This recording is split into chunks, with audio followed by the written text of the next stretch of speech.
Tuan-tuan, sama-sama kita buka kelas kita pada pagi ini dengan bacaan Ummul Kitab yang kita niatkan agar Allah Subhanahu wa taala menyampaikan pahala bacaannya kepada roh junjungan besar Nabi Muhammad sallallahu alaihi wasallam, ahli keluarga baginda, sahabat-sahabat baginda, para tabi'in, para aulia, para syuhada, para ulama, seluruh masyayikh dan guru-guru kita, muslimin muslimat seluruhnya, dan khususnya kepada pengarang kitab yang kita baca ini, Al-Alim Al-Allamah Syekh Ibrahim bin Muhammad bin Ahmad Al-Syafi'i Al-Bajuri rahimahullahu ta'ala. Syai'ulillahi lahumul Fatihah. A'udzu billahi minasyaitonir rajim. Bismillahirrahmanirrahim. Alhamdulillahi rabbil alamin. Ar-Rahmanir Rahim. Maliki yaumiddin. Iyyaka na'budu wa iyyaka nasta'in. Ihdinas siratal mustaqim. Siratal ladzina an'amta 'alaihim ghairil maghdubi 'alaihim waladdallin. Amin. Alhamdulillah nahmaduhu wa nasta'inuhu wa nastahdihi wa nastaghfiruh wa na'udzu billahi min shururi anfusina wa min sayyiati a'malina. Man yahdihillahu fala mudilla lahu wa man yudlil fala hadiya lahu. Wassalatu wassalamu ala Rasulillah addal amanata wa ballagha ar-risalah wa jahada fillahi haqqa jihadih wa ala alihi wa sahbihi ajma'in. Subhanaka la ilma lana illa ma 'allamtana innaka antal alimul hakim. Wa la hawla wa la quwwata illa billahil aliyyil azim. Wa la hawla wa la quwwata illa billahil aliyyil azim. Wa la hawla wa la quwwata illa billahil aliyyil azim. Tuan-tuan dan puan yang saya muliakan, insya-Allah untuk sesi kedua daripada kelas kita pada hari ini, kita akan menyambung siri bacaan kitab yang diberi nama Risalah Al-Bajuri fi Ilmi Tauhid, kitab yang menceritakan tentang ilmu tauhid yang dikarang oleh Imam Ibrahim Al-Bajuri, yang mana kitab ini adalah satu kitab yang terkenal di dunia Islam. Dunia Islam ya, terkenal kitab yang kita baca ni. Al-Bajuri ni dia orang Mesir, yang kita dah baca dah Biodata Tari. Dan bila Mesir ni kita tahulah dia adalah pusat ilmu. So pusat ilmu, bila orang belajar sana, belajar dekat kitab-kitab dia, maka orang yang belajar tu bila dia balik, dia bawa balik sekali dengan kitab-kitabnya, lalu diajarkan. Tak kisahlah kalau sebelah utara Afrika tu, macam Morocco, Libya, Tunisia, itu dipanggil Afrika Utara. Banyak lagi lah, macam Niger, Mali, Somalia, itu negara-negara yang majoriti umat Islam. Dan kalau macam belah hujung sekali, itu kalau hujung sekali negeri China, Indochina, termasuklah kita di Nusantara ni, memang kitab-kitab ini memang diajarkan di masjid-masjid dan di pesantren-pesantren mereka. Kenapa? Kerana kitab ini diajarkan oleh ulama yang terkenal. Jadi mudah-mudahan dengan barakah karamah pada beliau dan karangannya ini, Allah Subhanahu wa taala memberikan kefahaman kepada kita. Penting kita belajar daripada kitab-kitab karangan ulama yang muktabar, yang ada sanad, yang kita tahu. Pasal apa tuan-tuan? Kita tumpang barakah dia. Apa maksud barakah? Kemuliaan yang Allah Ta'ala berikan kepada pengarang kitab tersebut. Mudah je tuan-tuan, kita nak tengok benda tu Allah Ta'ala redha, Allah Ta'ala. Contoh kita tengok sekarang ni, mengapa kitab Imam Ghazali, kitab ulama-ulama yang Allah Ta'ala, ya, kerana satu keikhlasan mereka. Kita tengok macam mana kitab sekarang seluruh dunia ada. Kitab Imam Ghazali ni seluruh dunia diajarkan kitab dia. Pasantren-pasantren guna. Begitu kitab ni. Bila mana kitab tu banyak digunakan, banyak dijadikan rujukan, menunjukkan apa? Menunjukkan Allah Subhanahu wa taala memuliakan pengarangnya, memuliakan kitab itu. Sebab itu kitab itu Allah Subhanahu wa taala sebar luaskan menjadi rujukan, menjadi panutan, tempat hamba-hamba Allah ini mengambil manfaat untuk mengenal akan Allah Subhanahu Wa Taala. Bukan tak banyak ilmuwan-ilmuwan kita nak dapat PhD, bukan senang nak buat PhD. Tapi mana pergi tesis PhD? Contohlah dalam Islamic study lah contohnya. Adakah tesis-tesis PhD ataupun kitab-kitab ini karang tu menjadi rujukan? Tidak menjadi rujukan. Bahkan apa habis dapat satu-satu title, tinggal dalam lipatannya. Tapi ulama-ulama dahulu tuan-tuan, walaupun mereka ni duduknya nun jauh, ngaji pun tak terkenal, tapi oleh kerana kemuliaan, karamah yang Allah Ta'ala beri, Allah Ta'ala angkat mereka ini disebabkan oleh keikhlasan. Sebab itulah hasil karyanya walaupun nun jauh di sana sampai kepada kita. Kita dapat belajar hasil karya mereka. Pasal apa? Siapa yang menyampaikan? Siapa yang mulakan? Allah Subhanahu Wa Ta'ala yang menyampai. Allah Subhanahu Wa Ta'ala yang memuliakan mereka. Kalau tidak, orang duduk Mesir, kita duduk di Indonesia, di Nusantara ni belajar jauh sangat. Tapi dengan sebab kemuliaan mereka ni, Allah Ta'ala tunjukkan zahir depan mata kita, ya. Zahir depan mata kita. So mudah-mudahan besok kita dapat menumpang keberkatan yang ada pada pengarang kitab ini, dan juga kitab-kitab ilmu-ilmu. Kitab ni ilmu lah, kalam-kalam dia, idea-idea dia yang dikumpulkan aja diletakkan menjadi satu kitab. Jadi kita mutalaah, itu namanya barakah ilmu, itu namanya sanad ilmu. Kita belajar ni ada sanad ilmu dia, ada barakah ilmu. Mudah-mudahan kita menjadi orang yang ada salasilah, berpertalian dengan orang yang mengarang kitab ini. Sebab ditanya esok pada kita, mana kamu ambil ni? Setiap ilmu kita, setiap kefahaman kita akan ditanya daripada mana kita mengambil ilmu tersebut, ya. Baik. Jadi kita telah sampai pada bahasan sifat pertama, iaitu sifat wujud.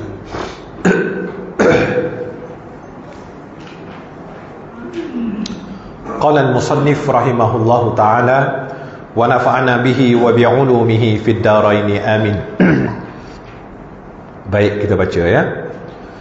Fayajibu fi haqqihi ta'ala al-wujudu wa didduhu al-adamu, wa dalilu ala dhalik wujudu hadhihi al-makhluqat.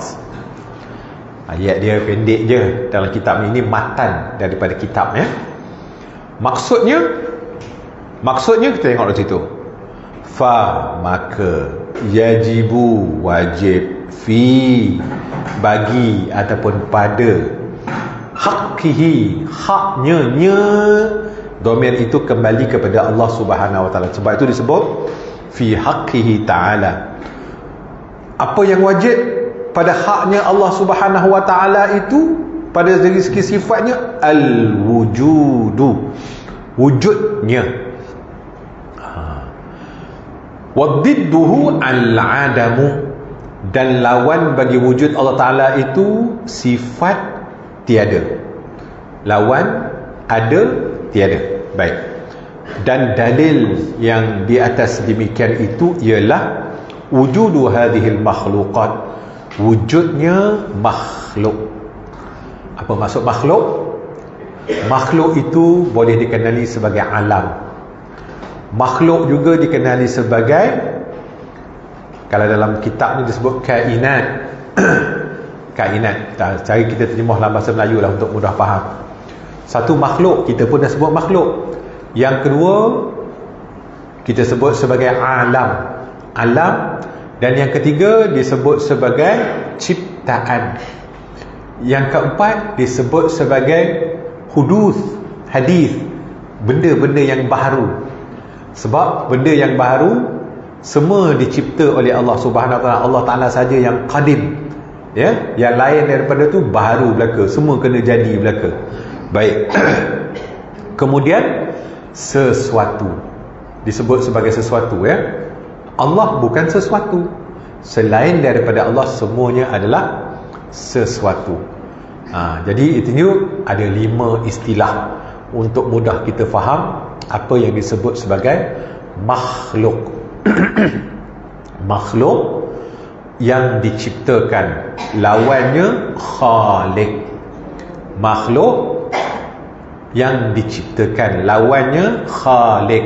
Khaliq apa? Pencipta. Datang daripada bahasa Arab khalaqa, cipta. Khalaqa yakhluqu khalqan, makhluqun khaliqun. Ini kalau orang belajar nahwu Arab lah ya. Khalaqa fi'il madhi, yakhluqu fi'il mudhari', ukhluq fi'il amar, khalq ciptaan, masdar. Jadi makhluk yang dicipta, khaliq isim fa'il, pencipta. Itu hari masa kita mengupas dalam bab puji dia ada terang. Tengok, refer balik ke situ ya, untuk mudah kita tengoklah bagi yang tak faham bahasa Arab. Baik, maka maksudnya, maksudnya kita tengok di sini apa kata musannif dalam mensyarahkan akan ayat yang pertama itu tadi ya.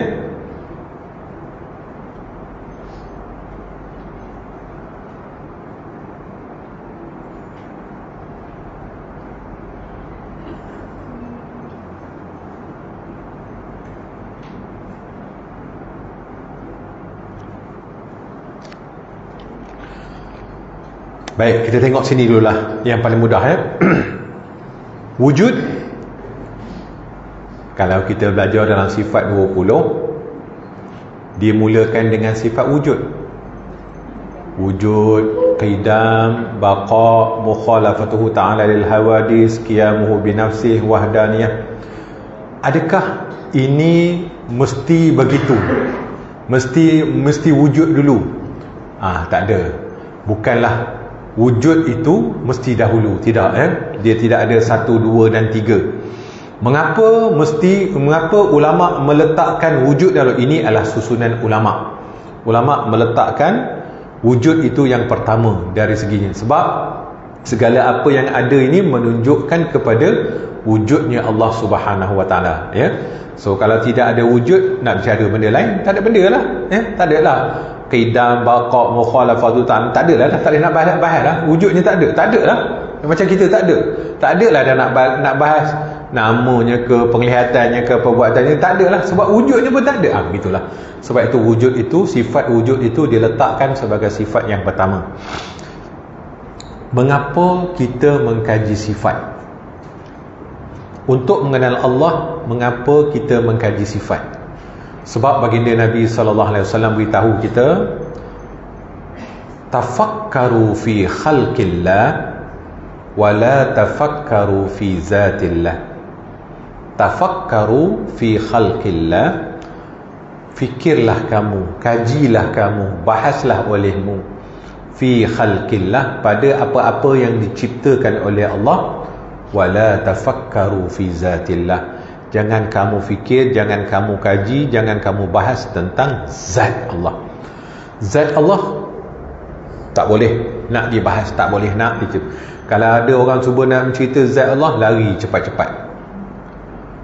Sudah tentulah itu perkara yang, sebab itu dilarang oleh Rasulullah. Kalau dia nak kaji juga, ada something wrong dengan bahasan itu.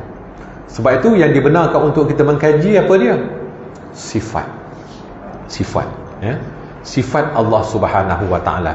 Sebab itulah 20 sifat Allah yang wajib, lawannya 20 sifat Allah yang mustahil, 1 sifat Allah yang harus. Namanya sifat, kajiannya atas sifat. Ni yang boleh kita belajar ya, ni yang kita kena belajar. Yang wajib atas setiap mukallaf ialah belajar berkenaan dengan sifat Allah Subhanahu Wa Taala. Baik. Jadi wujud ini, satu, bila sebut tentang Allah Subhanahu Wa Taala, dia adalah zat wajibal wujud. Ini yang wajib kita tahu awal-awal. Wajibal wujud maksudnya zat yang wajib ada. Selain daripada Allah, makhluknya tadi namanya mumkinal wujud. Kita ni mumkinal wujud, Alam ini mumkinal wujud, selain daripada Allah semuanya mumkinal wujud, harus sahaja adanya. Harus sahaja adanya. Jadi yang wajib wujud Allah. Sebab itu kalau kita tengok dalam pengajian sifat 20, semua sekali dalil-dalil itu, apa dalil wujud Allah Ta'ala? Adanya makhluk. Apa dalil baqa Allah Ta'ala? Semuanya itu berdalil kepada wujudnya alam ini, adanya makhluk. Itulah dalil dia. Dalil dari segi akal. Dalil dari segi akal. Sebab kita membahaskan sifat 20 ini daripada perbahasan akal. Ya. Satu, hukum syarak, Al-Quran dan juga sunnah. Yang kedua, hukum akal. Dan tiga, hukum adat. Itulah tiga jenis hukum yang kita gunakan dalam kita membahaskan tentang ilmu tauhid. Jadi bila disebut wajib ada, Allah Ta'ala itu wajib ada. Dan biasanya kalau berdalil, dia dalil adanya alam ini. Setengah orang kalau dia nak pusingkan balik, dia akan tanya kita, kalaulah dia mengatakan Allah Ta'ala itu ada dengan adanya alam ini, bagaimana pula kalau alam ini tak ada? Jawapannya tetap sama, iaitu Allah Ta'ala itu wajib ada. Wajib ada. Allah Ta'ala itu wajib ada. Cuma soalan yang tanya tadi tak ada. Sebab alam, awak tu soalan awak yang bertanya tu pun alam, soalan tu tak ada. Allah Ta'ala tetaplah ada sebagaimana dahulu. Sebelum alam ini ada, Allah Ta'ala telah sedia ada. Jadi bila mana dia hendak dikenali, ini setengah orang sebut sebagai hadis kursi, ada setengah menyebutnya sebagai kalam ilhami. Kalam ilham ini artinya kata-kata ilham yang dikurniakan kepada ulama-ulama sufi. Tapi ada setengah kitab menyebut dia adalah hadis kursi. Apa dia? Yang disebut sebagai kata-kata kuntu kanzan makhfiyan. Ya, kuntu kanzan makhfiyan, aku adalah perbendaharaan yang tersembunyi.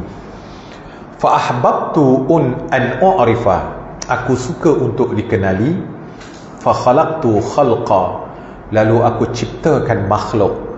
Fa bihi ya'rifuni, maka dengannya lah mereka mengenaliku. Dengan makhluklah kita boleh kenal akan Allah. Pasal apa dengan makhluk? Pasal apa dengan alam kita boleh kenal Allah? Itulah tanda tajalli sifat-sifatnya. Tajalli af'alnya ada pada alam, ada pada makhluknya, ya. Sebab itu kita boleh kaji alam, kaji makhluk ni, maka kita akan kenal Khaliq. Kenal sifat perbuatannya, kenal inilah kehendaknya, inilah ilmunya. Betapa Allah Subhanahu wa Ta'ala itu mubtakir, mubtakir, maha pencipta, mubdi, maha mengadakan sesuatu. Lepas tu apa lagi macam kita sebut tadi, sani' dengan badi'us samawati wal ard, samalah, yang mencipta, yang mengadakan alam ini, ya, yang mereka cipta. Jadi artinya semua itu sifat-sifat. Jadi kita nak tahu itu sifat-sifat daripada mana? Dengan memandang akan makhluknya. Makhluk inilah hasil daripada kerja Allah, perbuatan Allah, hasil daripada sifat-sifat Allah yang mubtakir, yang rahman, yang rahim.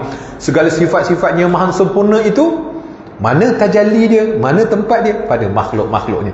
Sebab tu Rasulullah kata, tafakkaru fi khalqillah, kajilah kamu, fikirlah kamu pada makhluk-makhluk Allah, wala tafakkaru fi zatillah, jangan kamu fikir tentang zat Allah. Bukan tak boleh fikir, memang tak mampu akal kita, diri kita yang sangat terhad ini untuk memikirkan, dan memang perkara itu dilarang oleh Allah Subhanahu wa Ta'ala. Tentang roh pun Allah Ta'ala beritahu pada kita, kita ada ilmu yang sangat sedikit tentang roh. Roh tu kan ciptaannya, apatah lagi tentang yang menciptakan roh. Lagi tak boleh nak fikir. Roh pun kita dah, orang kata terpelengong dah, terbalik akal dah nak memikir tentang yang menciptakan roh, yang mengadakan roh, lagilah tak dapat kita nak fikir. Sebab tu tentang zat Allah tak boleh nak dikaji, tak boleh nak dibahas, tak boleh nak difikir. Sebab tu kajian dia hanyalah dalam bentuk sifat. Sifat pun adalah tajalli daripada sifat Allah, iaitu makhluknya, yang alam ini, ya. Lah, tanda wujud Allah, tanda adanya makhluk, tanda adanya alam. Itu kesan daripada sifat Allah. Dia mengadakan sesuatu daripada tiada kepada ada. Baik.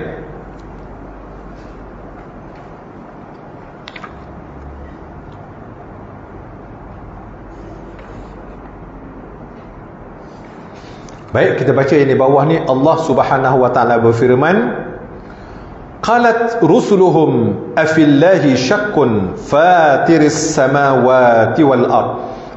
Maksudnya, rasul-rasul mereka bertanya, patutkah berlaku sebarang keraguan tentang wujudnya Allah yang menciptakan langit dan bumi? Surah Ibrahim. Tuan-tuan, akal yang waras tidak boleh menerima sesuatu itu ada tanpa ada yang mengadakannya. Tuan-tuan, kita tengoklah atas meja kita depan kita semua ni. Semua ada yang orang tanya apa ni? Mesti kita akan jawab ada yang mengadakannya. Ya. Tiba-tiba lepas kepada alam dan kepala benda yang tak boleh akal kita fikir. Ya. Sudah tentu akal kita juga akan mengatakan bahawa mustahil benda itu ada dengan sendiri tanpa ada yang mengadakannya. Contoh, kita tanam biji benih. Kita hanya tanam biji benih, yang menumbuhkannya Allah. Ya. Begitu juga dengan benda-benda yang lain.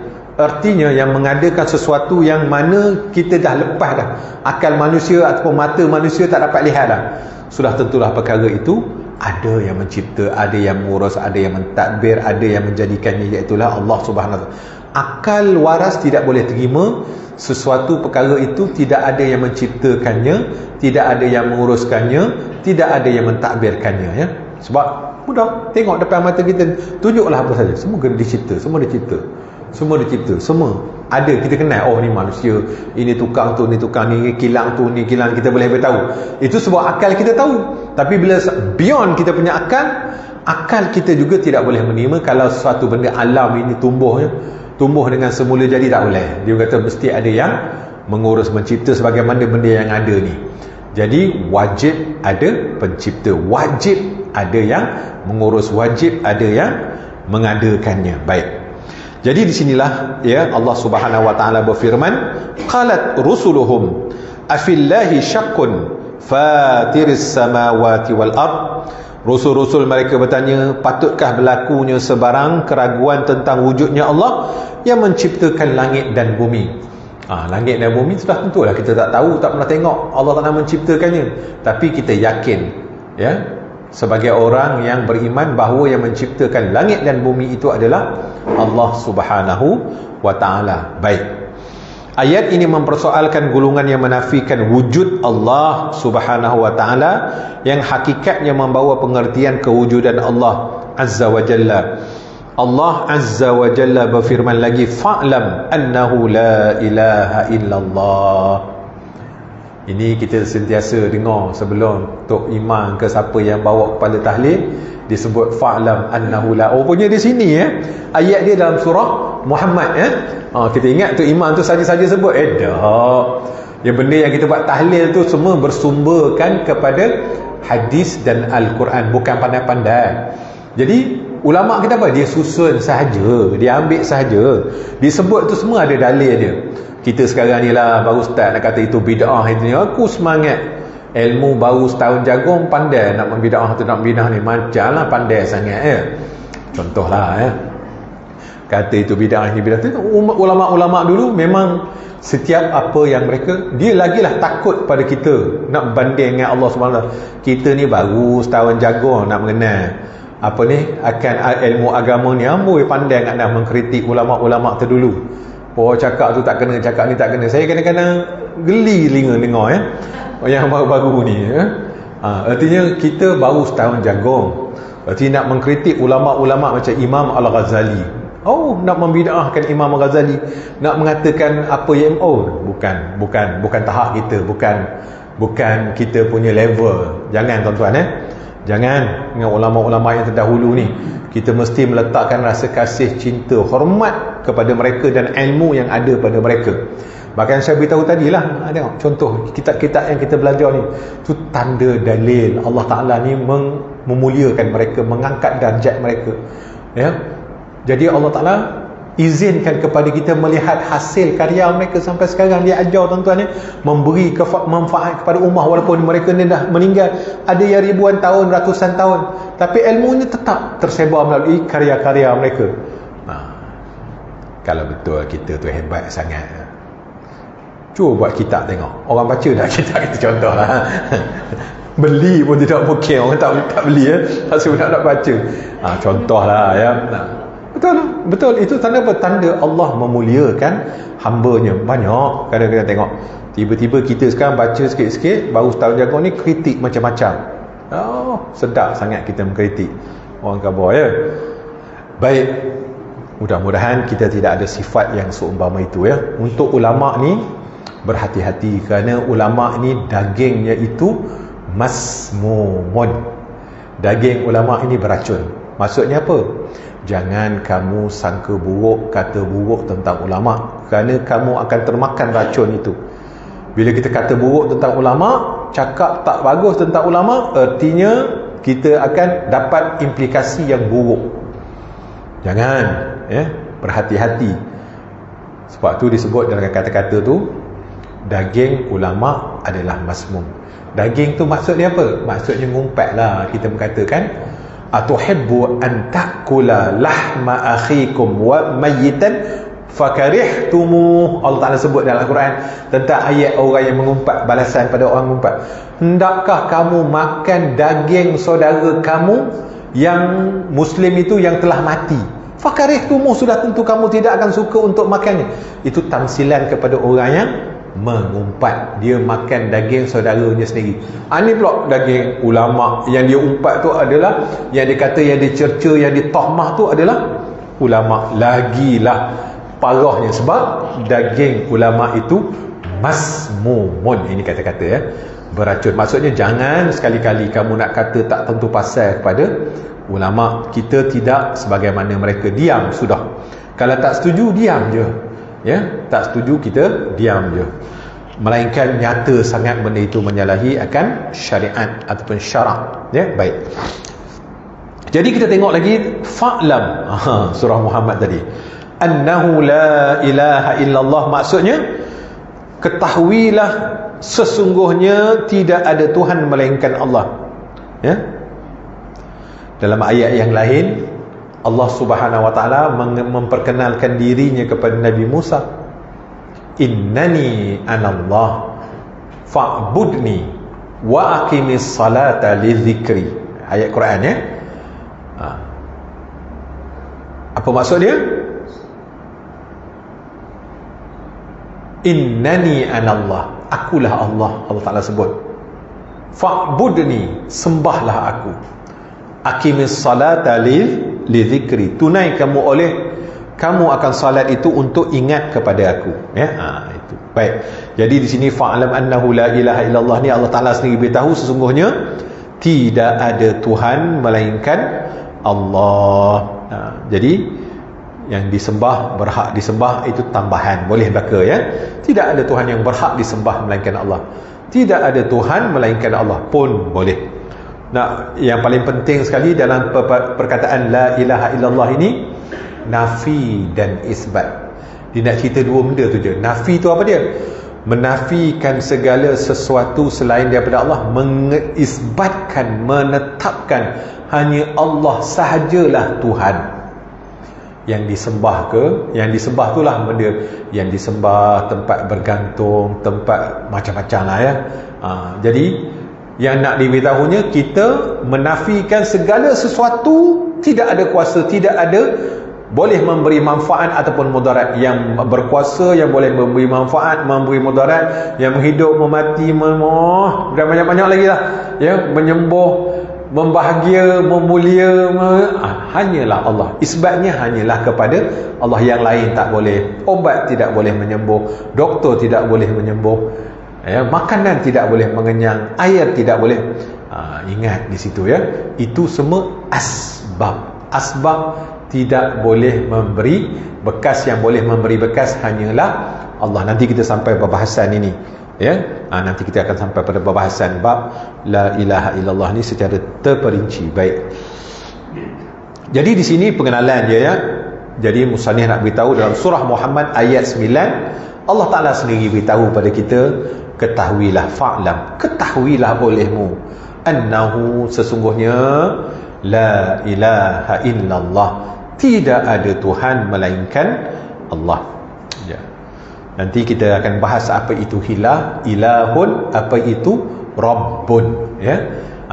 Ilah juga maksudnya Tuhan, rabbun juga maksudnya Tuhan. Ya. Sebab itu dalam perbahasan tauhid uluhiyah dan rububiyah, nanti kita akan sampai pada perbahasan itu nanti insya-Allah. Baik, Rasulullah sallallahu alaihi wasallam bersabda, innallaha khaliqun kulli sani'in wa san'atihi. Maksudnya, sesungguhnya Allah mencipta seluruh penciptaan dari kalangan makhluk dan ciptaannya. Maksudnya, Allah Ta'ala menciptakan makhluk dan ciptaan-ciptaan makhluk. Apa yang dicipta oleh makhluknya, dia juga yang menciptakannya. Contohnya air ni. Kita ambil contoh air ni. Kita tahu bila sebut air ni orang tak boleh nak cipta lah. Allah Ta'ala yang mencipta. So bila kita tengok dari segi botol ni, kita tahu botol ni dibuat di kilang. So bila ada kilang baru masuk air dalam ni. So macam mana orang nak boleh buat botol? Daripada mana datangnya bahan plastik ni? Dari mana datangnya idea-idea untuk membuat design ini? Macam mana nak jadikan bahan dari bahan baku, raw material untuk dijadikan, boleh jadi sampai masjid, boleh dibentuk. Itu macam mana? Kita nampak makhluk yang buat, kita nampak manusia yang buat. Ya, bahannya Allah Ta'ala ciptakan, idea untuk ini pun Allah Ta'ala yang kurniakan, ilmu untuk ini pun juga milik Allah. Jadi Allah Ta'ala menciptakan makhluk kita tadi, manusia tadi, yang buat ciptaan ini. Artinya Allah Ta'ala menciptakan makhluk dan juga ciptaannya. Nampak? Ciptaan ini pun juga dibuat oleh Allah Subhanahu Wa Ta'ala. Begitu. Jangan kita kata bahawa ini tak ada campur tangan Allah Ta'ala. Ini masalah dia. Bila orang kata ini tak ada campur tangan Allah Ta'ala, ini memang buat makhluk. Tak, semua sekali. Apa saja yang ada, semuanya, ciptaannya ke, makhluknya ke, semua dibuat oleh Allah Subhanahu. Kalau Allah Ta'ala tak izin, Allah Ta'ala tak bagi idea, Allah Ta'ala tak datangkan bahan baku, boleh buat? Tak boleh jawapannya. Walaupun terror macam mana pun tak boleh lah. Ya? Kalau tak ada silika ke, tak ada emas ke, tak ada batu, tak ada pasir, dah buat nak buat ciptaan, tak ada kayu. Hebatlah macam mana tukang tu, takkan jadi. Ya? Artinya kita dan apa yang kita cipta semuanya ciptaan Allah. Itulah yang disebut wallahu khalaqakum wa ma ta'malun. Allah lah yang menciptakan kamu dan juga perbuatan kamu. Segala perbuatan hasil yang datang daripada kita semua dicipta oleh Allah Ta'ala. Ya? Sebab itu kita kena beriman dengan qada baik dan qada buruk. Ada setengah pandangan ataupun mazhab yang sesat mengatakan Allah Ta'ala hanya membuat benda-benda yang baik, benda-benda yang jahat dibuat oleh makhluk. Tak. Baik dan buruk semua dicipta oleh Allah. Tak ada satu pun yang boleh jadi dengan sendiri tanpa ada campur tangan Allah Subhanahu Wa Ta'ala. Nanti kita akan bahas bab ini dalam bab qada dan qadar. Panjang lebar benda ni kalau bab qada dan qadar. Dia dalam bab tauhid ni yang paling payah sekali, bab qada dan qadar lah. Ya? Siapa pernah belajar bab qada dan qadar dia tahu. Kalau kita tengok kitab-kitab tauhid, bab qada dan qadar ni panjang dia punya bahasan dia, sebab paling susah, paling sukar ya untuk tu. Baik. Jadi kita tengok lagi di sini apa yang telah disyarahkan oleh musannif ni. Rasulullah sallallahu alaihi wasallam beritahu tadi bahawa innallaha khaliq, sesungguhnya Allah Ta'ala itu pencipta, kulla sani', setiap apa yang mencipta, wa sun'ihi wa sun'atihi, dan ciptaannya. Ya, kita ni yang menciptakan benda-benda ni. Mereka cipta benda-benda yang ada depan mata kita ni, dan ciptaan kita juga. Bukan saja diri kita, idea kita, ciptaan kita, hasil ciptaan kita juga adalah ciptaannya adalah daripada Allah Subhanahu Wa Taala. Kita kena iktikadkan begitu. Jangan kita sampai diri kita je, ciptaan kita tidak kita iktikadkan itu datangnya daripada Allah, maka salah orang yang beriktikad seumpama itu. Ya, salah orang yang beriktikad seumpama itu. Baik. Dalam Al-Quran Allah Taala sebut Allah khaliqun kulli syai'in. Allah Taala itu dia mencipta segala sesuatu, ya. Allah khaliqun kulli syai'in. Allah lah pencipta segala sesuatu. Segala sesuatu dicipta oleh Allah. Tidak ada apa yang wujud atas alam ini yang tidak ada campur tangan kuasa Allah, yang tidak dicipta oleh Allah. Kita kena ingat tu. Qada baik, qada buruk juga ciptaan Allah, ya. Jangan kita ingat Allah buat benda yang baik je, benda yang buruk Allah Taala tak buat, ya. Jangan. Baik, maksudnya ke bawah tu, ya. Segala makhluk adalah baharu, yakni daripada tiada kepada ada. Ini maksud terjemahan baharu. Ya, asalnya tiada, lalu Allah Taala mengadakannya, lalu dia jadi ada, ya. Itu maksud baharu, ya, maksud baharu. Ia membawa makna mesti ada pencipta. Bila sebut baharu ni, mesti ada yang menciptakannya. Dia tak boleh jadi dengan sendirinya. Mustahil sesuatu itu ada kalau tidak ada yang mengadakannya, ya. Mustahil. Kalau tidak ada pencipta, masakan benda tu boleh wujud? Mustahil, ya. Jadi mesti ada pencipta. Siapa penciptanya? Tak lain, tak bukan adalah Allah Subhanahu Wa Taala. Mustahil alam yang besar ini terjadi dengan sendirinya, sebagaimana dakwaan pihak tertentu. Ibarat satu titik pada satu kertas putih. Jika ditanya akan pelajar-pelajar, titik ini tiba-tiba saja ada. Pelajar kata mustahil, mesti ada. Mamat mana yang letak pen dekat situ, ya. Mustahil lah dia tiba-tiba ada, mesti ada. Ya, baik. Pasti mereka menjawab, tak mungkin, mesti ada orang yang buat. Perhatikan, itu baru satu titik. Apatah lagi fata morgana alam ini. Mesti ada pencipta, iaitu Tuhan. Namun timbul persoalan, siapakah Tuhan? Ya, sesungguhnya akal manusia hanya dapat mencapai alam ini. Mesti ada Tuhan, akan tetapi siapa Tuhan tidak tercapai oleh akal. Justru itu di sinilah peranan Rasul alaihi wassalatu wassalam menyampaikan kepada umat manusia bahawa Tuhan alam semesta ini ialah Allah. Sebab itu akal manusia dia boleh tahu bahawa ada Tuhan, ada kuasa yang menciptakan alam ini, tapi tanpa bantuan Rasul, tanpa risalah daripada Rasul, maka manusia tidak tahu bahawa yang menciptakan alam ini namanya Allah, ya, namanya adalah Allah. Sebab tu bila mana ahlul fatrah ni maksudnya ahli-ahli yang orang yang dilahirkan zaman dia tu tak ada Rasul. Seperti contoh zaman Nabi Isa dengan zaman Rasulullah, dia punya jangka masa dia dalam 500 tahun. Orang yang hidup dalam 500 tahun ni namanya Ahlul Fatrah. Tak ada Rasul yang dibangkitkan pada masa tu, ya. Contoh orang yang duduk di Amazon, yang tak sampai teknologi, tak sampai duduk di kalangan dia. Macam ada satu pulau di India tu, orang luar memang tak boleh masuk. Kalau masuk dia memang bunuh. Dah mana nak sampai dah. Duduk langkat dalam cawat duduk sama-sama dengan dia pun tak benarkan orang luar. Masa ni orang yang macam ni namanya Ahlul Fatrah. Tidak sampai kepadanya berita tentang agama Islam, ya. Maka dia Ahlul Fatrah. Jadi Ahlul Fatrah ni biasanya zaman yang mana Rasul tidak diutuskan pada zaman itu. So orang ini adalah orang yang selamat, ya, orang yang terselamat. Allah Ta'ala tidak azab mereka. Sebab apa? Sebab tak sampai kepada mereka pemberitahuan tentang agama Allah. Tidak ditaklifkan kepada mereka. Tidak, agama itu tak sampai kepada mereka. Kenapa? Kerana Allah Ta'ala itu dia tidak menzalimi makhluknya, melainkan dia mesti sampaikan kepada mereka berita tentang risalah dakwah. Bila sampai risalah dakwah, maka pada masa itu wajib atas mereka ni beriman dan beramal, ya, beriman.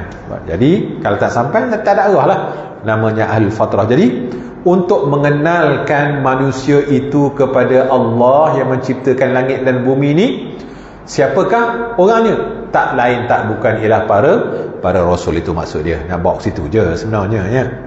Baik. Kana Allahu la wala syai'un ma'ah.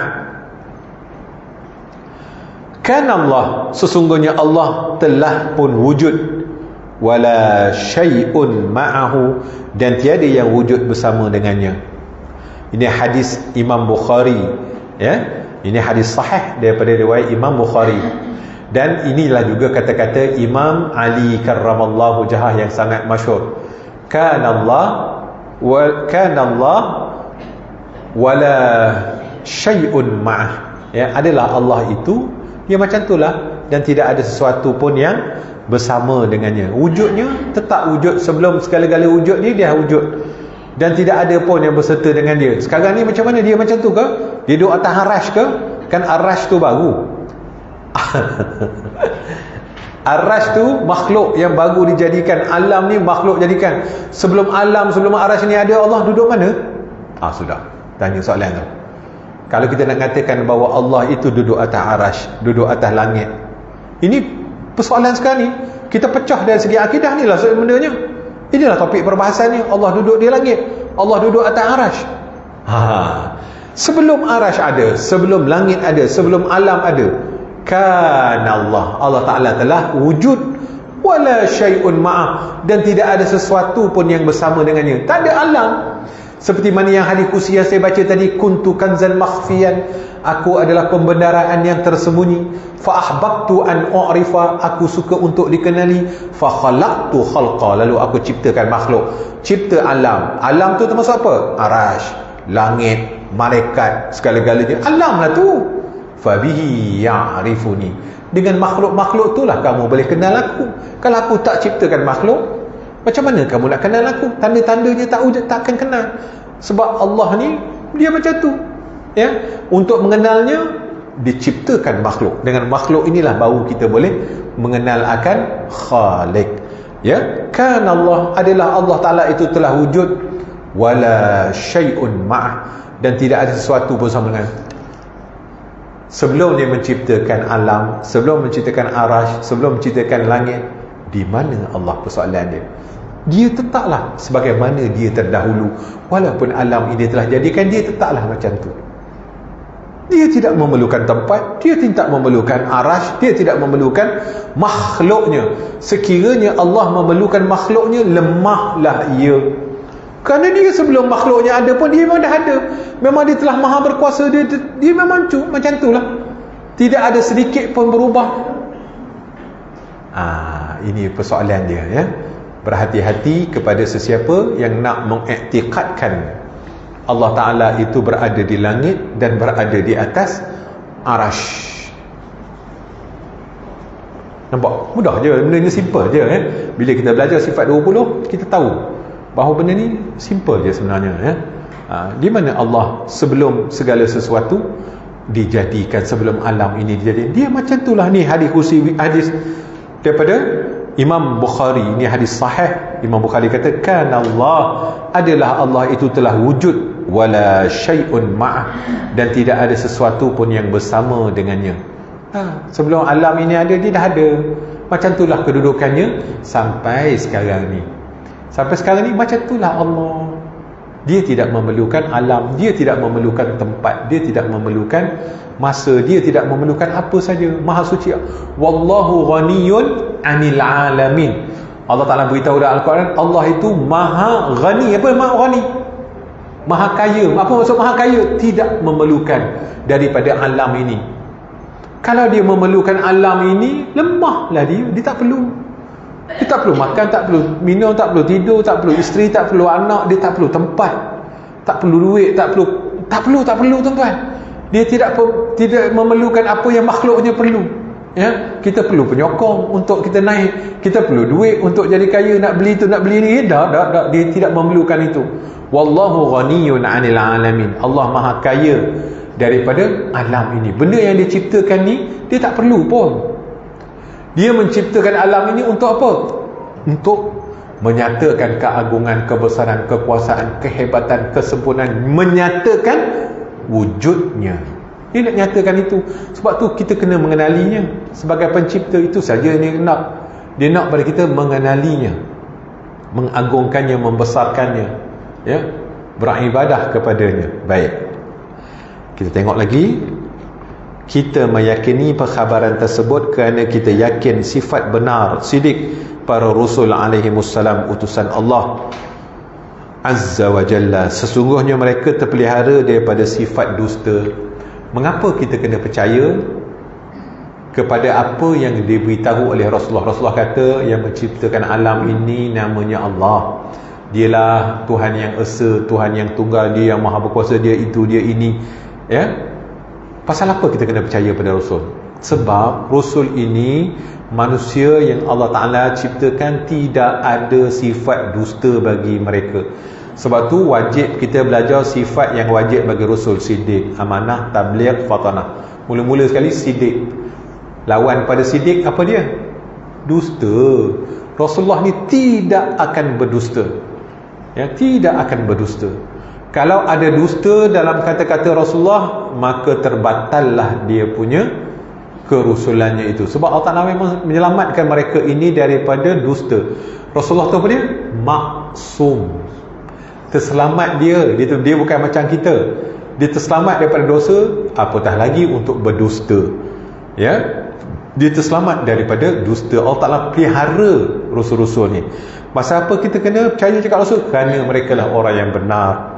Kerana mereka ini orang yang tidak sekali-kali akan berdusta. Ya, baik.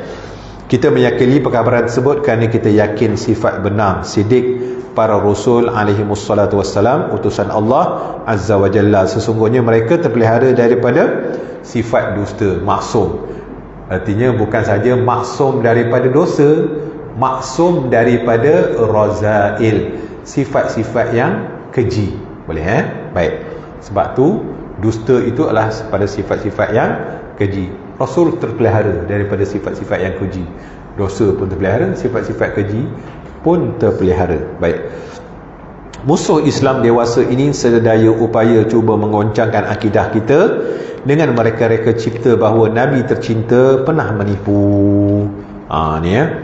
Ini adalah rekaan musuh-musuh Islam untuk merosakkan iman dan akidah kita. Jangan kita percaya.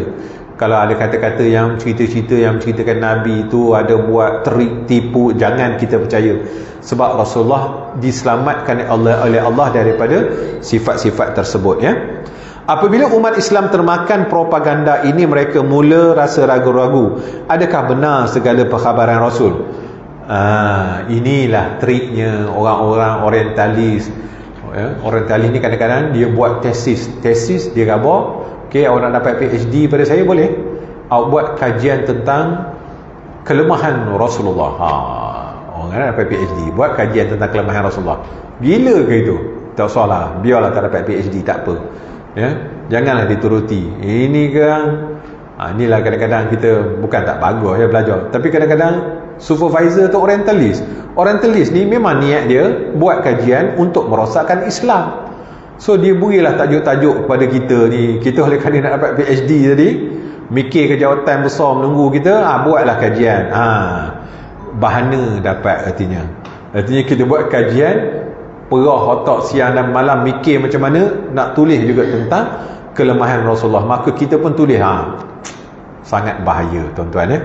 Sangat bahaya. Orang kali ini kerja dia mengkaji untuk tengok Islam itu apa kelemahan dia, untuk dia gunakan, ya.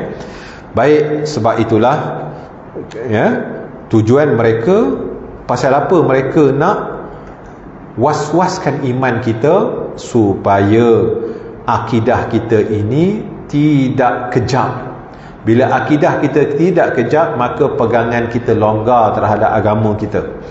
Kita akan memandang Rasulullah pun ada gini, Rasulullah pun gitu. Rasulullah ni orang biasa je macam kita juga. Kita ni dia tengok ke diri dia, nak kias kepada Rasulullah. Jangan tuan-tuan, ya. Rasulullah itu manusia pilihan Allah, manusia yang istimewa. Kan dia tu maksum, Allah Ta'ala dah pelihara dia. Tak macam kita tak terpelihara, ya.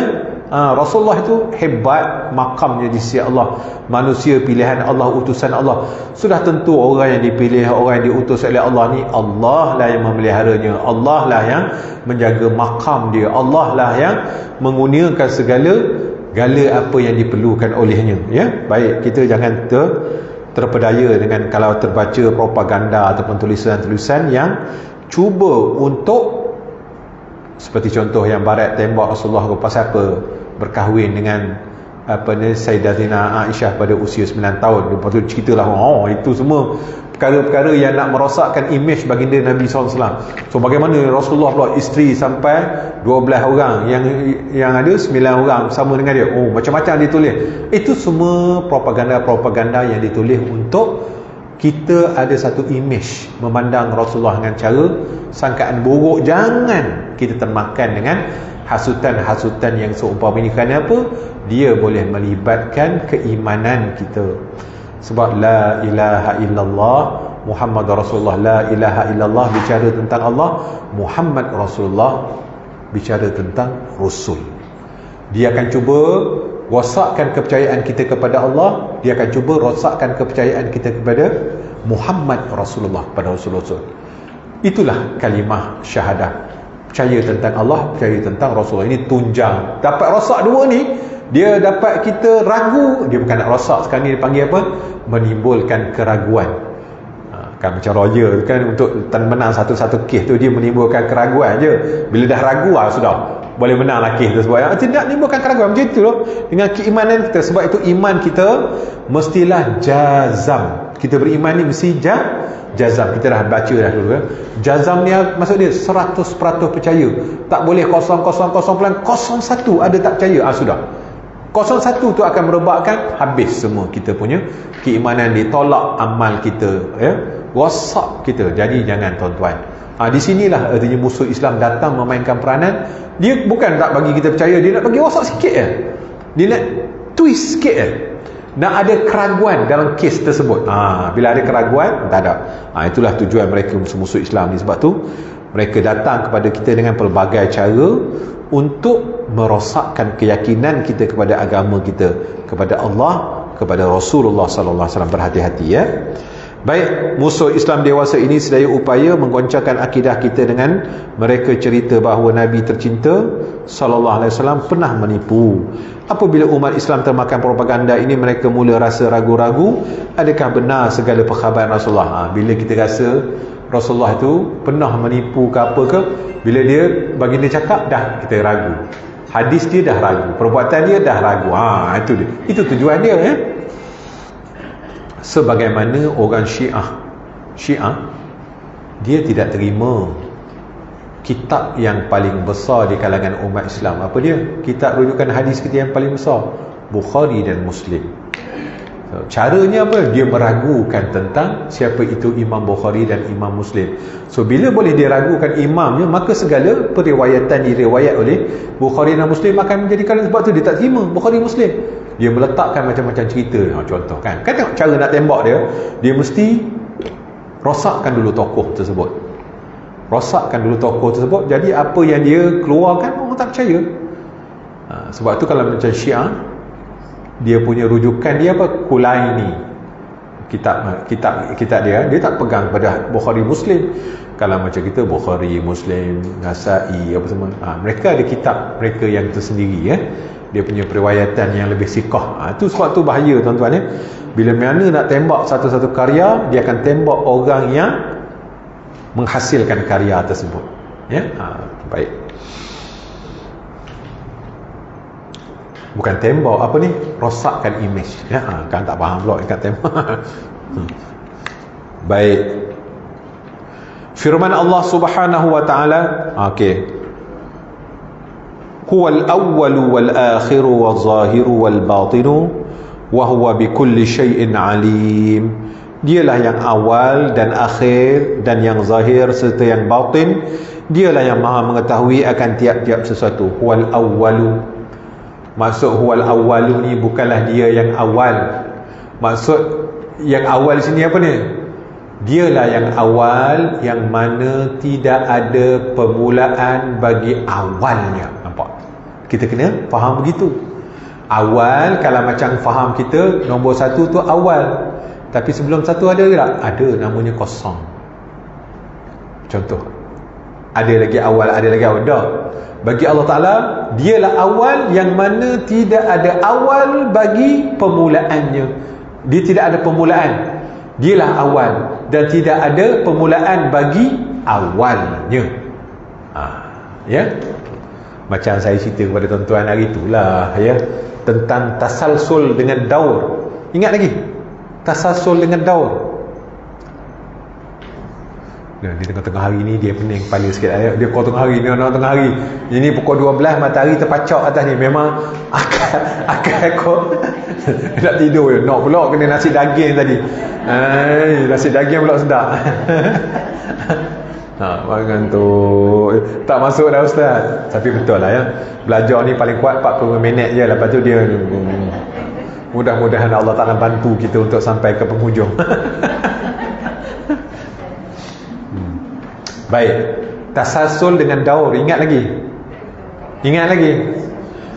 Ayam dulu ke telur dulu?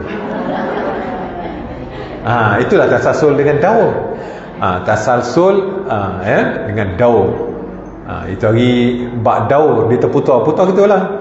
Telur kata saya lah dulu, lepas tu barulah ayam kata dah, aku dulu, baru ada telur. Gitulah, ayam telur.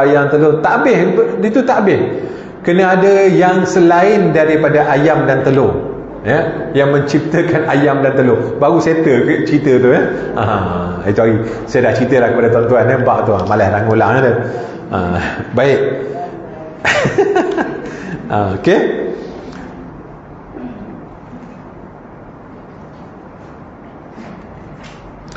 Baik, kita tengok lagi firman Allah Subhanahu wa taala tadi, wal awwalu wal akhiru waz zahiru wal batinu. Dialah yang awal, tidak ada awal atau tidak ada permulaan bagi wujudnya. Wal akhir, dan dialah yang akhir, tidak ada kesudahan bagi akhirnya. Maksudnya apa? Kekal selama-lamanya, baqa selama-lamanya. Itulah baqa, itulah qidam, itulah baqa. Tidak ada awal bagi wujudnya dan tidak ada akhir baginya, ya. Waz-zahiru wal batinu, dialah zahir dan dialah batin. Segala zahir, segala yang batin ini mencerminkan tentang Allah. Zahir pun dia, batin pun dia, ya. Zahir ini nyata wujudnya, dialah mewujudkan segala benda yang wujud.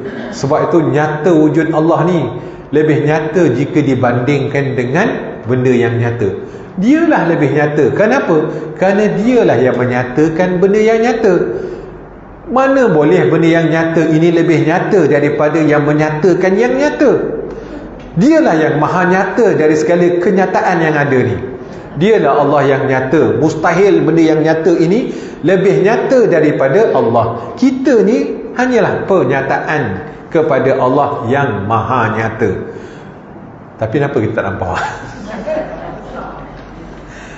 Sebab mata hati kita buta.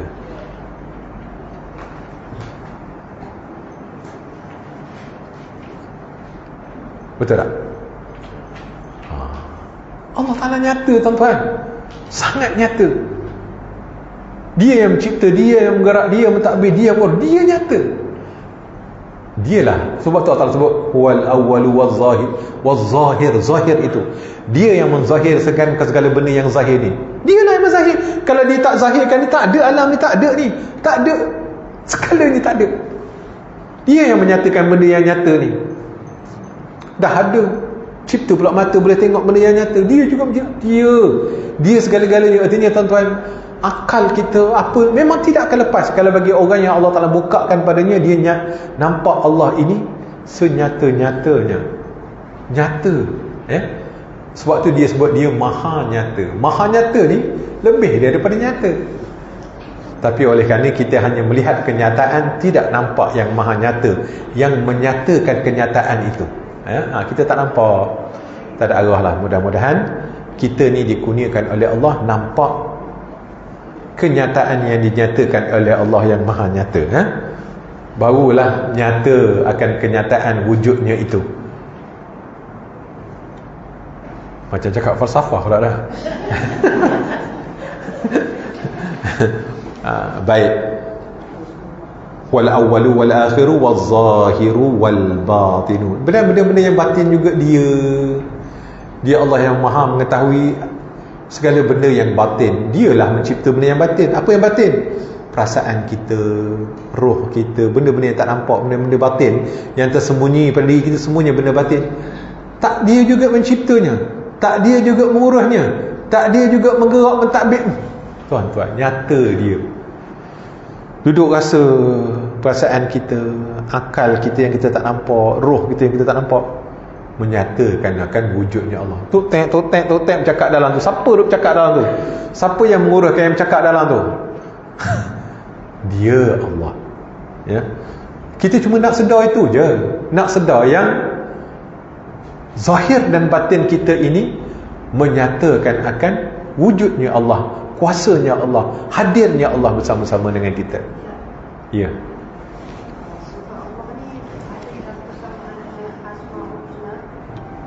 Itu nama dia.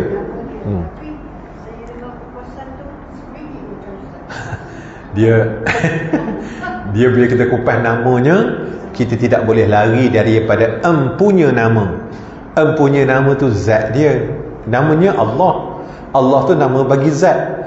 Asmaul Husna tu nama bagi nama-namanya yang lain, ya, yang mencerminkan kepada sifatnya, ya, mencerminkan kepada sifatnya. Baik. Sebab tu kajian tu dia tidak lari. Tapi kita yang paling penting bila kita menyembah, kita bukan menyembah namanya, menyembah akan zatnya. Kita menyembah Allah tu jangan pandang tulisan Allah alif lam lam, salah. Kalau siapa buat begitu salah. Kita mesti tahu akan zatnya. Zatnya itu laisa kamitslihi syai'.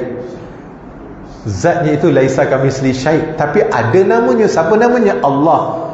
Allah tu apa? Nama bagi zat. Ar-Rahman Ar-Rahim nama bagi sifat. 99 tu nama bagi sifat.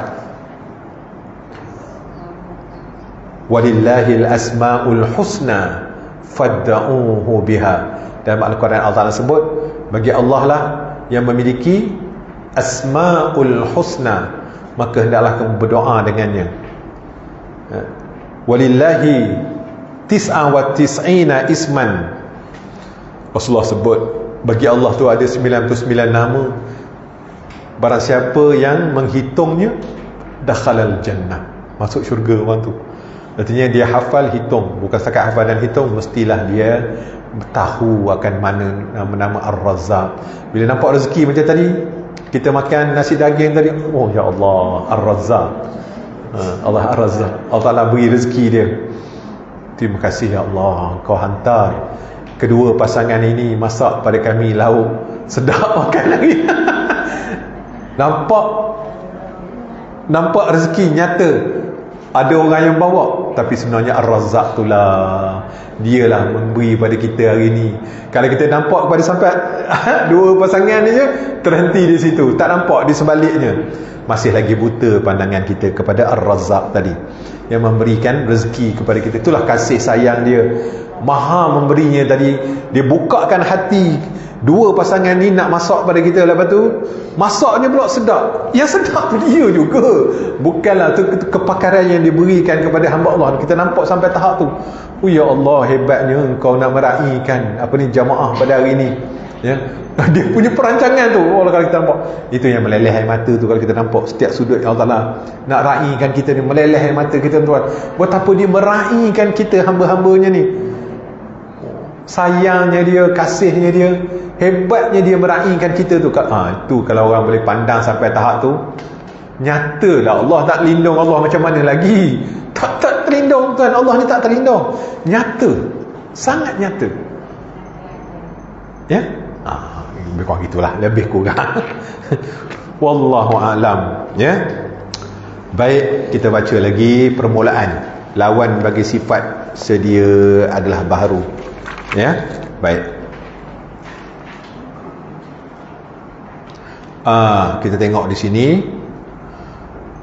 bab sifat yang kedua. Ini kita baca secara ringkas dulu ya tuan-tuan, baca secara ringkas dulu insya-Allah.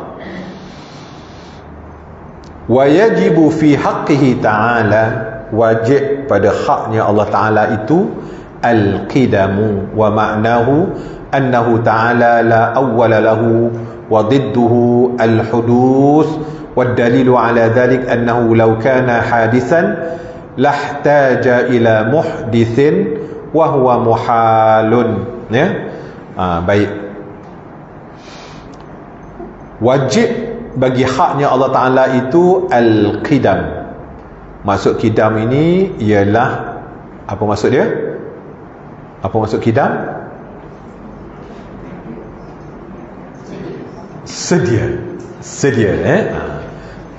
ini kita kena ingat lah ni, kita kena hafal ni fingertip ya, benda fingertip tak boleh kita orang khabar kena nak refer lagi, tak boleh ya. Ini fingertip, benda yang maklumat yang sepatutnya kalau sebut je terus kita tahu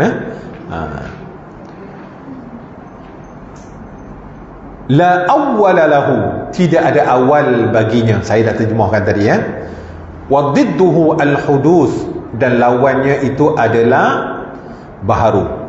Wa dalilu ala dhalik, dalil atas yang demikian itu annahu law kana hadisan, sekiranya dia itu baharu, lahtaja ila muhdithin, nescaya dia memerlukan kepada yang mengadakannya. Wahwa muhalun, dan perkara itu adalah mustahil ya. Mustahil lah Allah Ta'ala itu dia memerlukan kepada yang mewujudkannya ya. Sebab itu dia tidak digerar baharu, sebab itu dia sebut dia itu adalah qidam, sedia adanya ya. Tidak ada awal bagi adanya, dan tidak ada akhir bagi wujudnya ya. Dia tidak perlu kepada yang menjadikannya. Setiap sesuatu memerlukan kepada yang menjadikannya, iaitulah Allah. Tapi Allah, dia sedia, tidak ada yang menjadikannya, dan dia tidak perlu kepada yang menjadikannya ya. Kalau dia perlu kepada menjadikannya, namanya hudus, namanya juga baharu, dan sifat baharu itu adalah mustahil bagi Allah. Dia lemah lah ya. Kalau ada orang yang menciptakannya, lemah. Sebab tu makhluk itu lemah. Kenapa? Kerana dia perlu kepada yang menjadikannya. Hebat sekalipun makhluk tu macam mana, malaikat yang paling hebat sekali, lemah. Kerana apa? Walaupun dia ada beratus-ratus sayap, walaupun dia boleh terbang beratus ribu kilometer sekali kibas, tapi dia tetap lemah. Kenapa? Kerana ada yang menciptakannya. Sudah tentulah yang menciptakannya itu lebih hebat, kerana dia yang menciptakannya ya. Sebab itu yang kena cipta tu dia lemah. Sekalipun hebatnya itu kita nampak, hebatnya malaikat Jibril ya. Start daripada atas langit ke-7, tengok je ke bumi, terus sampai sepantas kilat punyalah lajunya. Tapi tetap juga lemah. Kerana apa? Kerana dia dicipta oleh Allah Subhanahu Wa Taala. Ada yang maha kuasa, yang maha hebat, yang maha ya. Sebab tu bila sebut makhluk, dia lemah. Kerana apa? Dia dicipta. Allah dia tidak lemah kerana dia tidak dicipta ya. Kerana dia tidak memerlukan pencipta ya. Jadi itulah jadi cara, artinya akal kita boleh menerima begitu. Jadi kalau sesuatu benda itu masih lagi dicipta, dia adalah makhluk, dia adalah hudus, dan dia adalah lemah. Baik.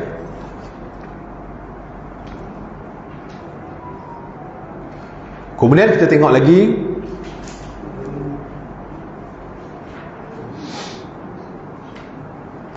apa yang saya baca, wal awwalu wal akhiru wal zahiru wal batinu tadi, itu adalah dalil ke atas yang di atas ni ya, tentang bab qidam ya, bab qidam. Awalu tu tidak ada awal bagi wujudnya Allah Subhanahu Wa Taala, tidak ada permulaan bagi wujudnya Allah. Akhir, tidak ada penghujung bagi akhir, walaupun disebut wal akhiru, tapi Allah Taala itu tidak ada pengakhiran baginya, maksudnya kekal. Ya, dia qidam, dia sedia ada dan dia kekal selama-lamanya. Kita je daripada tiada kepada ada. Kemudian kita ni kekal tak?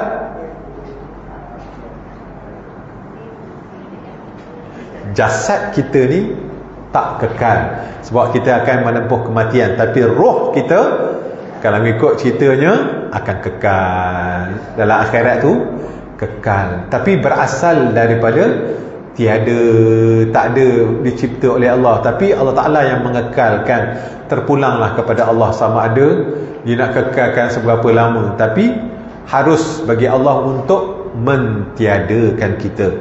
Sekalipun Allah Ta'ala beritahu dalam Al-Quran, hidup kita nanti di akhirat kekal selama-lamanya. Kekal selama-lamanya, tuan-tuan. Tapi tidak mustahil bagi Allah untuk, sebab kita ni makhluk, terpulanglah kepada dia, terpulanglah kepadanya, kekal. Yang bagaimanapun kita tak tahu nak jawabnya, adakah kekal, tapi tidak sebagaimana kekalnya Allah Subhanahu wa Ta'ala. Beza kekalnya Allah Khalik, beza dengan kekalnya makhluk. Kekalnya kita makhluk kerana dikekalkan oleh Allah Subhanahu. Dia yang mengekalkan kita, dia yang nak supaya kita ni hidup kekal abadi, contohnya lah di akhirat. Tapi Allah, dia memang kekal selama-lamanya, tidak binasa. Tapi kita makhluk menerima kebinasaan. Kenapa? Kerana kita dicipta, kerana ada yang menciptakan kita. Baik.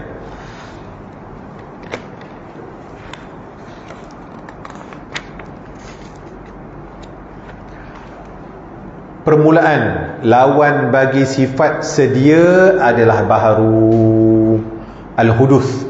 Ni lawan bagi sifat qidam adalah hudus. Jadi hudus kita dah bicara tadi sikit sebanyak, iaitu hadis, iaitu perkara yang baharu. Baharu ni maksudlah bila makhluk ni semua hudus lah, yang dicipta, yang dijadikan. Baik, mari kita tengok di situ apa bahas tentang hudus ini.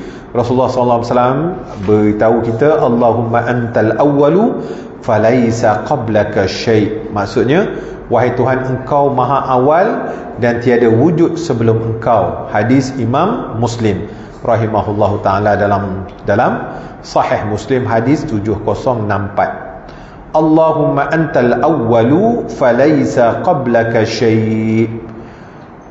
Maksudnya, wahai Tuhanku, engkau maha awal dan tidak ada yang wujud sebelum engkau.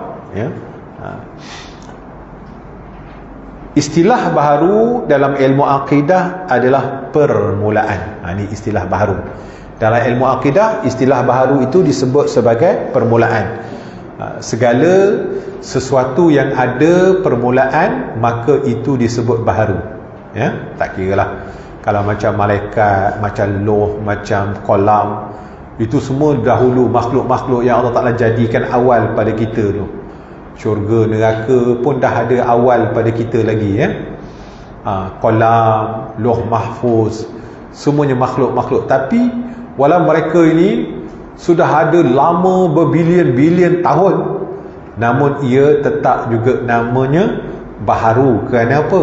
Kerana asalnya tiada, dia ada, dicipta oleh Allah.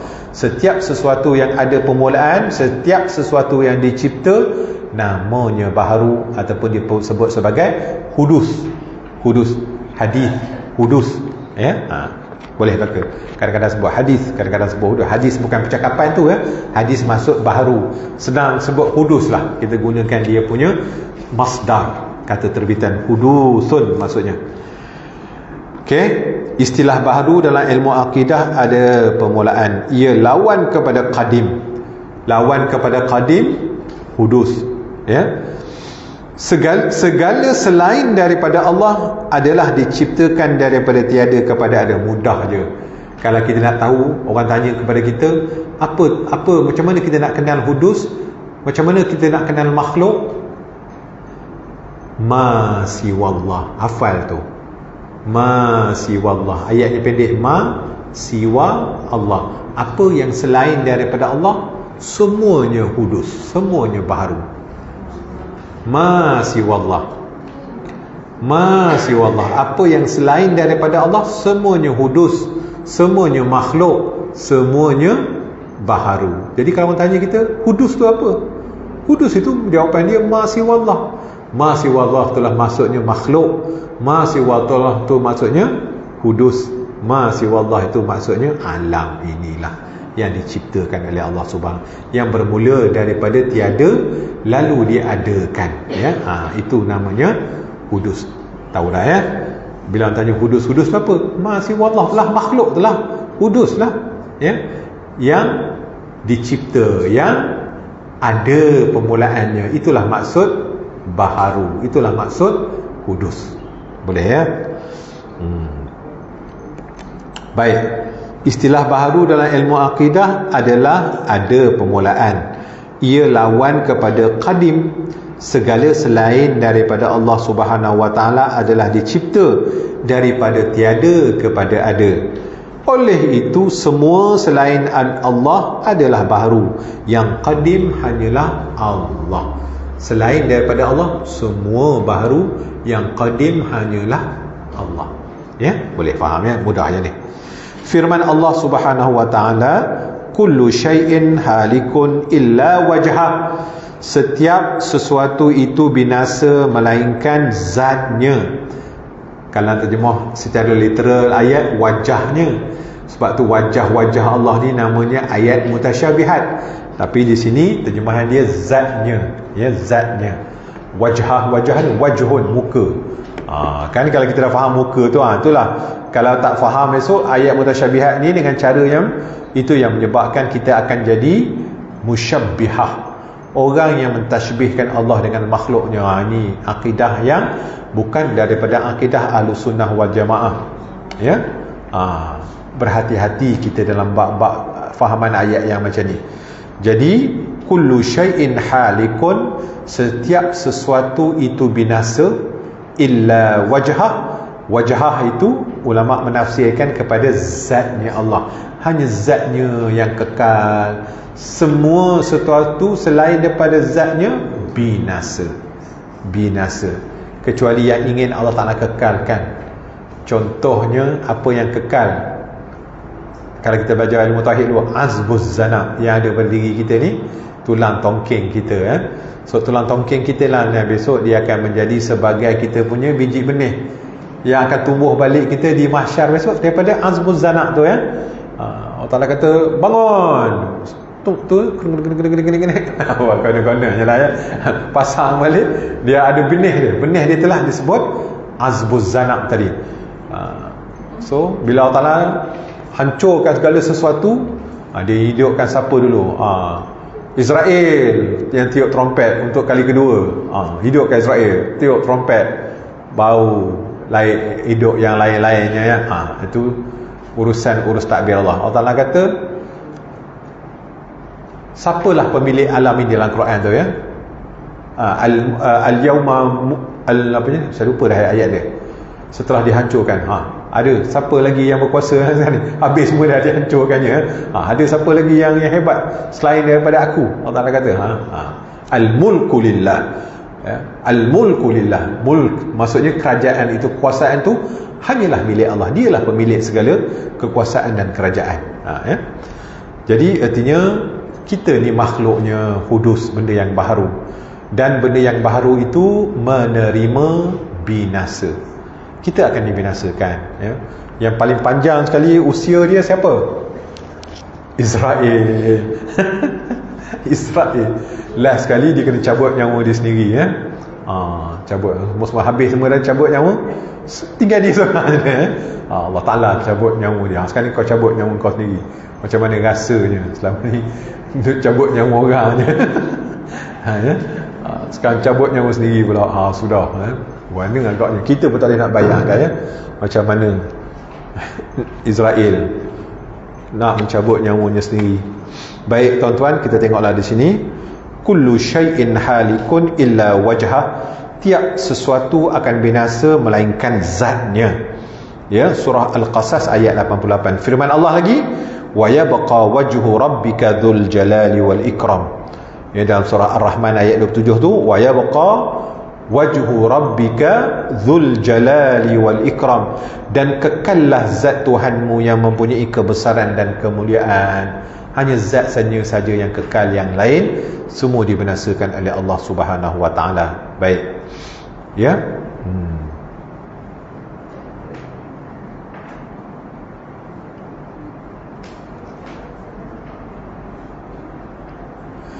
Pengakhiran ataupun maksudnya fana, lawan bagi sifat kekal.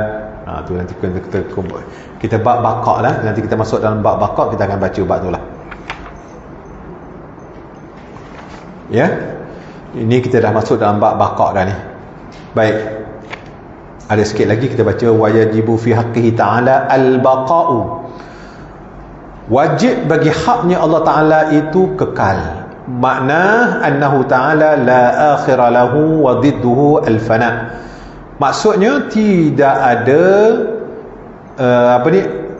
wa makna maksudnya annahu ta'ala, Allah Ta'ala itu la akhira lahu, tidak ada akhir baginya, wa didduhu al-fana, dan lawan bagi tidak ada akhir baginya itu, lawan bagi baqa, fana. Lawan bagi baqa itu ialah fana. Wa dalil ala dhalik annahu law kana faniyan lakana hadithan. Sekiranya dia itu fana, nescaya dia itu hadis. Sekiranya Allah Taala itu fana, nescaya dia itu hadis, bahru, adanya, ya. Wa huwa muhalun, dan itu adalah perkara yang mustahil, ya.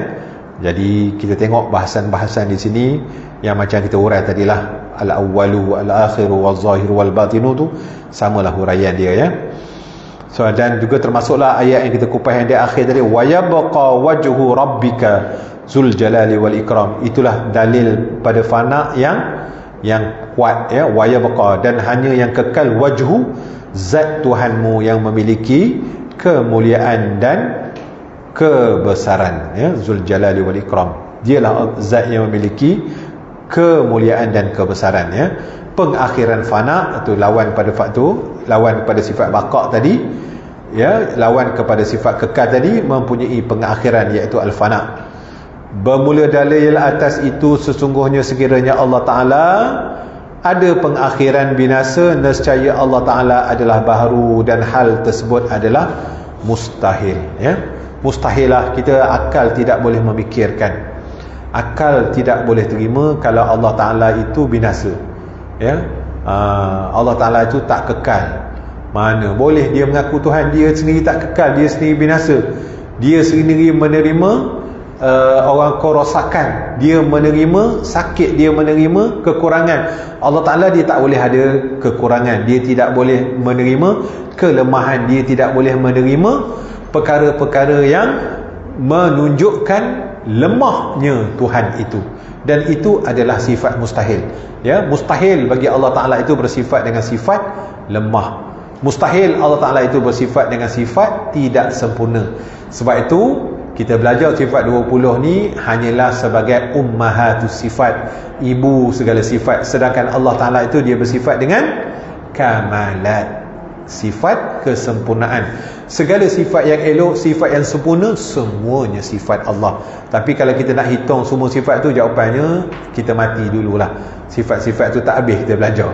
Jadi sebab itulah ulama ringkaskan kepada 20 sifat yang disebut sebagai ummahatus sifat. Bila kita belajar sifat 20 ini memadai. Lepaslah taklif syarak, lepaslah taklif wajib kita mengenal akan Allah. Sebab tu kita kena belajar sifat 20. Sekurang-kurangnya kita dah belajar ibu kepada segala sifat yang disebut sebagai ummahatus sifat. Apa dia? Sifat 20 itulah yang kita belajar ni. Wujud, qidam, baqa. Wujud wajib Allah Ta'ala, lawan dia mustahil Allah Ta'ala. 20 campur 20 40, dan satu sifat harus iaitu 50. 50 itulah yang dinamakan sebagai simpulan iman, pecahan kepada kalimah la ilaha illallah. Orang tahu tu, belajar tu, maka lepaslah taklif syarak atas dirinya. Artinya ilmu fardu ainnya sempurnalah sudah, sebab dia sudah tahu akan sifat dan dalil-dalilnya yang menceritakan tentang wujud, kidam, baqa, sebagai ummahatus sifat tadi ya. Itulah maksudnya. Mudah-mudahan kita, sebenarnya kita banyak kali lah macam-macam kitab lah kita baca ya. Dulu tuan-tuan ada belajar kitab apa ni, Faridatul Faraid, lepas tu kitab I'tiqad Ahlussunnah wal Jamaah. Dalam kitab Hidayatus Salikin pun mula-mula tu kita belajar tauhid juga. Dalam kitab Bimbingan Mukmin kita ada sentuh tauhid juga. Artinya kita sentuh belaka dah. Tinggal lagi ialah mudah-mudahan dalam setiap majlis ilmu tu dia tak sama. Apa yang Allah Ta'ala sampai nak beritahu pada kita, paling tidak pun kita dapat barakah duduk dalam majlis ilmu. Itu benda yang paling penting sekali lah. So sebenarnya orang-orang yang berada di alam barzah paling nak duduk macam mana kita nak duduk sekarang ni. Kalau sebenarnya kita tak nampak value ni sebab kita atas dunia. Tuan-tuan, orang yang nampak value ni adalah orang yang sudah kembali ke alam barzah. Sebab tu orang balik ke alam barzah tu diminta pada Allah, "Lau akhartani ila ajalin qarib fa asaddaqa wa akum minas salihin." Wahai Tuhan, kalaulah kau boleh kembalikan aku, ya Allah, aku nak bersedekah, aku nak duduk dalam majlis ilmu, aku nak pergi tu, nak pergi, baguslah dah. Sebab apa? Value tu dia dah nampak. Sekarang ni kita tak nampak lagi. Ya, siapa yang nampak? No, sahabat-sahabat kita, saudara kita yang duduk di alam barzah. Jadi sebelum kita duduk, kita akan pergi juga di situ. Lambat laun kita akan sampai juga ke situ ya. Jadi sebelum kita sampai di situ, jadi tuan-tuan, sediakanlah bekal untuk kita duduk di sana, kerana perjalanannya amatlah panjang. Perjalanannya sangatlah panjang. Mudah-mudahan apa yang kita buat ini kita besok tak menyesal ya, kita besok tidak menyesal. Saya rasa cukuplah setakat itu. Nanti kita sambung balik pada sifat baqa dan juga mukhalafatuhu ta'ala lil hawadis ya, pada minggu yang akan bulan yang akan datang. Aqulu qawli hadza wa astaghfirullahal azim li wa lakum. Wassalamualaikum warahmatullahi wabarakatuh. A'udzubillahi minasyaitonir rajim. Bismillahirrahmanirrahim. Alhamdulillahi rabbil alamin, wassalatu wassalamu ala asyrafil anbiya wal mursalin sayyidina Muhammadin wa ala alihi wa sahbihi ajma'in. Allahumma ja'alna minat tawwabin waj'alna minal mutatahhirin waj'alna min ibadikas salihin. Allahumma ighfir lana dhunubana wa liwalidina warhamhum kama rabbawna shighara. Allahumma khtim lana bi ahsanil khatimah wa la takhtim alaina bi su'il khatimah. Allahumma ja'alna minal mahbubin. Allahumma ja'alna minal mahbubin.